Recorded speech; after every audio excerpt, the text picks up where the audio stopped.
Katya Afonina ay isang 20 taong gulang na dalaga at naninirahan sa maliit na nayon sa Russia. Ang kanyang pamilya lamang ay ang kanyang lolo na si Ivan na isang World War II veteran. Ang maglolo ay masaya sa kanilang simpleng pamumuhay.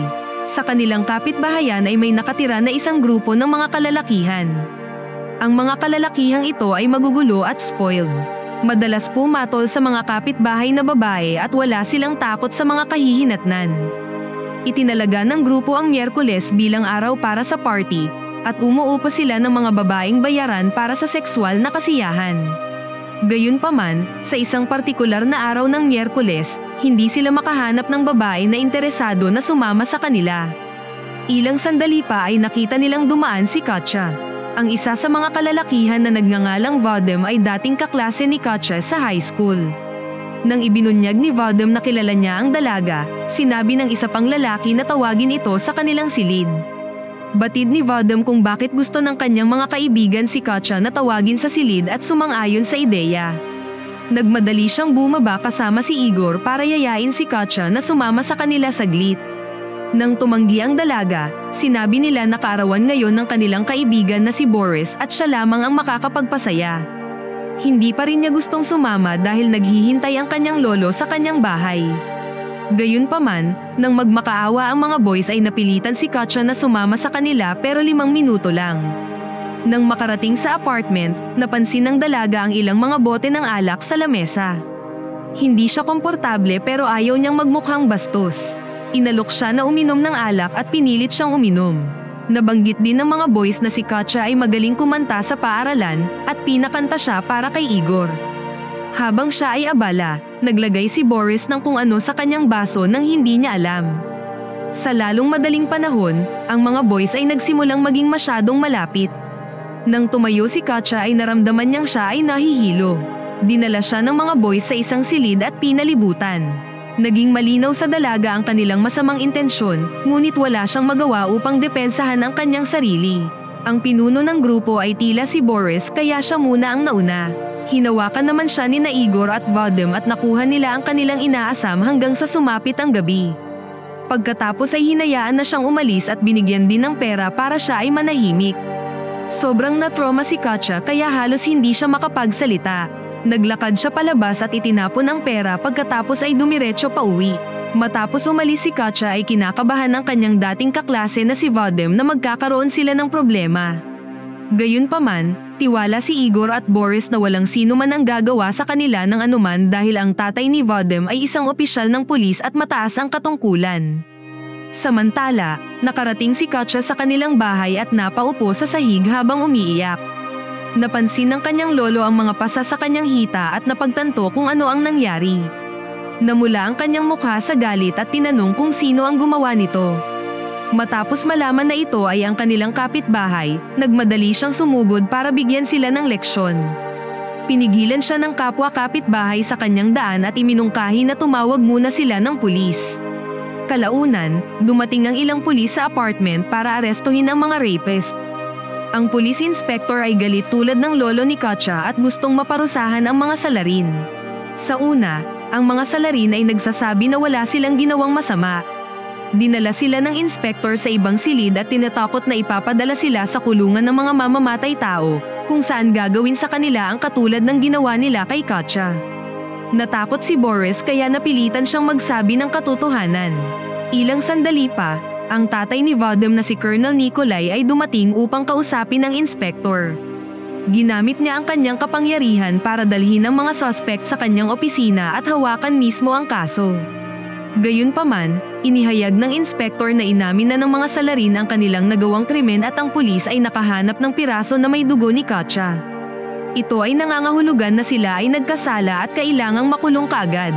Nang nagpumilit pa rin si Nikolai na dalhin ang mga kriminal sa kanyang opisina, diretsyong hiniling ng inspektor na ibigay sa kanya ang kanyang utos sa pamamagitan ng pagsulat. Pagkatapos, isiniwalat ng isang junior officer na ang mga salarin ay nagsasagawa ng Females Day tuwing Miyerkules at gumagawa ng masama sa maraming kababaihan. Kinumpirma ng lahat ng kapitbahayan na ang mga suspect ay mga masasamang tao at kailangang makulong kaagad. Si Nikolai ay umalis ngunit determinadong mapalaya ang kanyang anak. Kinabukasan, si Ivan ay nagising at nag-alala nang hindi niya nakita si Katya kahit saan. Tinawag niya ito sa bathroom at sinasabing halos hindi niya matingnan ang kanyang sarili sa salamin. Kinikilabutan si Ivan para sa kanyang apo ngunit wala siyang magawa para mapagaan ang kanyang loob.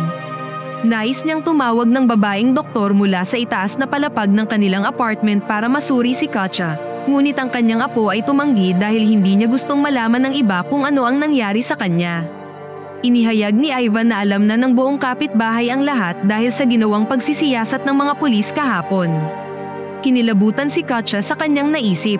Ngayon na alam na ng lahat ay naisip niya na sa kanyang buong buhay, kilala siya bilang ang babae na ginahasa. Kalaunan, dumating ang doktor para suriin si Katya at natuklasan na mahina sa pisikal. Iminungkahi ng doktor na manatili si Katya sa loob ng bahay at magpahinga ng ilang araw. Kalaunan sa parehong araw, nalaman ni Ivan na ang mga salarin ay pinalaya dahil sa impluwensya ng ama ni Vadim. Nagalit siya sa lahat ngunit hindi pa rin siya sumusuko sa pagsisikap na makuha ang hustisya para sa kanyang apo. Ang maglolo ay nakipagkita sa isang opisyal ng pulis para umapila sa korte. Gayunpaman, lumabas na ang lalaking ito ay isa ring kurakot na opisyal na sinuhulan ni Colonel Nikolai. Tinawanan niya lamang ang tungkol sa isinalaysay ni Katya at pagkatapos ay inakusahan sa kanyang pagiging labis na palakaibigan sa mga lalaki. Naniniwala ito na sadyang pumunta si Katya sa apartment ng mga lalaki at nakipagtalik sa kanila upang ang isa sa kanila ay mapangasawa niya. Si Katya ay umalis na nabigo pagkatapos. Wala siyang lakas na lumaban para sa hustisya at gustong kalimutan na ang lahat, subalit hindi ito palalagpasin ng kanyang lolo. Kinabukasan, hinanap niya ang mga salarin at natagpuan niya ang mga ito na tumatambay sa isang sasakyan. Nang tanungin siya kung ano ang kanyang kailangan, tumugon si Ivan na sinasaulo niya ang kanilang pagmumukha at pagkatapos ay umalis. Kumpiyansa ang mga salarin na wala silang dapat ikabahala kaya hindi nila ito binigyang pansin. Ngunit hindi nila alam na nakagawa sila ng pinakamalaking pagkakamali sa kanilang buhay. Kasunod nito, pumunta si Ivan sa kanyang dating kaibigan na isang judge para humingi ng tulong. Ngunit sa kanyang pagkabigo, sinabihan siya ng judge na dapat ay pinalaki niya ng maayos ang kanyang apo para hindi ito naging isang prostitute. Isinumpa ni Ivan ang kaibigan at umalis. Dahil walang ibang mapagkatiwalaan, nagpa siya si Ivan na ayusin ang bagay sa kanyang sariling mga kamay. Pagkatapos ay binisita niya ang isang real estate agent at binenta ang kanyang seasonal house sa halagang $5,000. Plano niyang gamitin ang pera para sa paghihiganti. Sa hapon na iyon, nang siya ay nakauwi sa bahay, sinabi ni Katya na ang ama ni Vadim na si Nikolai ay bumisita sa bahay para iabot ang subre na naglalaman ng pera. Ang galit na si Ivan ay nagmadaling pumunta sa bahay ni Nikolai at itinapon ang pera sa mukha ng Colonel. Kalaunan, ipinaalam ni Katya sa kanyang lolo na iniwan ng kanyang tita ang susi ng kanyang apartment para alagaan ang kanyang mga ibon. Pumunta si Ivan sa naturang apartment at nalaman niyang sa tapat lang din ang apartment kung saan nakatira ang mga salarin. Plano niyang samantalahin ang lugar para makapaghiganti. Kasunod nito ay tumungo siya sa palengke at nakipagkita sa isang tindero ng armas kung saan gustong magbenta sa kanya ng pistol at revolver. Nang magtanong si Ivan ng rifle, kinabahan ang tindero at sinabing hindi siya nagbebenta ng ganoong bagay. Nang si Ivan ay paalis na, isa pang tindero ang lumapit sa kanya at sinabi na narinig niya ang usapan. Inihayag niya na mayroon siyang bagay na gusto ni Ivan at handang magbenta sa tamang presyo. Si Ivan ay dinala ng tindero sa isang sekretong lokasyon kung saan ipinakita ang ilang klase ng baril. Nakuha ang atensyon ni Ivan ng isang SVD sniper rifle at binili niya ito. Bago siya umalis, sinubukan niya ang rifle sa isang target at wala siyang anumang sablay. Ang rifle ay mayroon ding silencer kung saan naniniwala ang tindero na binili niya ito para sa isang iligal na layunin. Sa pag-uwi niya sa gabi, nakita niya na ang ina ni Katya ay bumalik mula sa Turkey kasama ang bagong kasintahan. Hindi niya nakakasama ang kanyang anak dahil lagi siyang abala sa kanyang mga naging kasintahan. Sa simula, nagbigay siya ng regalo at mukhang tunay na masaya sa kanyang pagbabalik. Hinihimok din niya ang kanyang anak na kalimutan kung ano ang nangyari at mamuhay ng masaya. Ngunit sa nakalipas na ilang oras, sinabi niya kay Ivan na kailangan nito ng pera. Nalaman ni Ivan na bumalik lamang siya para humingi ng pera at hindi para kay Katya. Pagkatapos ay umamin siya at nagbanta na humingi ng pera mula sa ama ni Vadim na si Nikolai sa halip. Sa galit ni Ivan, pinapalayas niya ito sa bahay at sinabing huwag na itong magpapakita. Kinabukasan, pumunta si Ivan sa kanyang mga kapitbahay na kaibigan na naglalaro ng chess sa isang parke. Nang napansin niya na ang mga salarin ay pumasok sa kanilang apartment, lihim siyang pumunta sa lugar ng tita ni Katya kung saan kitang-kita ang sala ng mga salarin. Gamit ang rifle, pinuntirya niya si Boris sa gitna ng kanyang mga hita at tinamaan ang itlog ng lalaki. Agad niyang itinago ang baril at agad na bumalik sa kanyang mga kaibigan na parang walang nangyari. Samantala, si Boris ay dinala sa ospital sa pamamagitan ng kanyang mga kaibigan.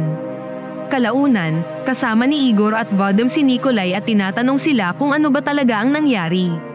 Naisip niya na ang mga ito ay naglalaro ng baril at aksidenteng tinamaan si Boris. Itinanggi ito ng dalawa at ipinagpilitan na sila ay nag-uusap lamang. Pinayuhan sila ni Nikolai na mag-ingat dahil pinaghihinalaan niyang may isang tao na nagbabalak na maghiganti laban sa kanila. Samantala, nagsimulang maghinala ang police inspector na si Ivan ang nasa likod ng pamamaril. Ito ay dahil mayroon siyang perpektong dahilan para maghiganti. Batid ng inspector na maya-maya o sa isang pagkakataon, si Nikolai ay darating para kay Ivan. Pagkalipas ng ilang araw, si Ivan ay muling pumunta sa apartment ng tita ni Katya. Sa pagkakataong ito ay target niya si Igor. Si Igor ay nakaupo sa kanyang kotse at nakikinig ng musika. Pinuntirya ni Ivan ang tangke ng gasolina at ito ay sumabog. Si Igor ay agad na lumabas habang ang kanyang pangibabang katawan ay nasusunog. Iniligtas siya ng mga tao sa malapit ngunit ang kanyang buong pangibabang katawan ay nagtamo ng third-degree burn sa puntong hindi na siya kailanman makatayo. Ngayon, sigurado si Nikolai na ang kanyang anak ang susunod na target. Sinabihan niya si Vadim na mag-ingat at barikadahan ang bahay dahil maaari siyang makita ng sniper kahit saan at anumang oras. Ang kaisipang ito ay ikinatakot ni Vadim at siya ay nagiging paranoid. Samantala, pumunta ang inspektor sa bahay ni Katya para makipagkita kay Ivan at kausapin tungkol sa mga nangyaring insidente. Hindi niya matatagpuan si Ivan sa bahay ngunit sinabi ni Katya na madalas na pumupunta ang kanyang lolo sa bahay ng kanyang tita para alagaan ang mga ibon. Napagtanto ng inspektor na ang naturang bahay ay katapat mismo ng apartment ni Boris kung saan naganap ang insidente. Lihim niyang ibinulsa ang susi ng apartment ng tita ni Katya para suriin kung ang kanyang hinala ay totoo. Samantala, si Nikolai kasama ang kurakot na mga polis ay pumunta sa bahay ni Ivan na may dalang search warrant. Sigurado sila na si Ivan ang nasa likod ng mga insidente at gustong hanapin ang rifle. Gayunpaman, sa kanilang paghalughog sa buong bahay ay wala silang anumang natagpuan. Pagkatapos ay dumating ang tita ni Katya para kunin ang mga susi ng kanyang apartment. Nagpa siya ang mga polis na halughugin din ang kanyang bahay. Kinakabahan si Ivan dahil itinago niya ang rifle doon. Ngunit si Ivan ay maswerte pa rin dahil wala pa ring natatagpuan ang mga polis sa lahat ng sulok. Hiniling ni Nikolai kay Ivan sa huling pagkakataon na huwag sasaktan ang kanyang anak. Tumugon si Ivan na mayroong isang bagay na nangyari na sa kanya. Literal na tinanggap ito ni Nikolai at nagmadali upang tingnan si Vadim. Bago umalis si Ivan, nilinaw niya na wala siyang anumang ginawa kay Vadim, ngunit siya mismo na naging rapist ay malinaw na mayroong isang bagay na nangyari sa kanya. Nang si Nikolai ay dumating sa bahay, kinakalampag niya ang pinto at hinihiling sa kanyang anak na buksan ito. Ngunit sa halip ay binaril ni Vadim ang kanyang mismong ama dahil naisip nito na siya ay isang mamamatay tao. Lumabas na sa lumipas na ilang araw ng takot ay nawala na siya sa katinoan. Tumawag ng psychiatrist ang polis para sa kanya ngunit ang pag-asa para sa kanyang paggaling ay mababa. Samantala, pagkatapos ng lahat ay niyaya ng inspektor si Ivan sa kanyang bahay at sinabi na kinumpiska na niya ang rifle bago pa matagpuan ng ibang mga polis. Batid ng inspektor na ang mga boys ay mayroong kasalanan. At sa makatuwid, hinayaan nito si Ivan at nagbigay lamang ng isang babala. Sa huling eksena, bumalik si Ivan sa kanyang bahay at nakita ang kanyang apo na kumakanta ng isang magandang awitin. Nagpapahiwatig na unti-unti na siyang gumagaling mula sa insidente. Ano ang masasabi?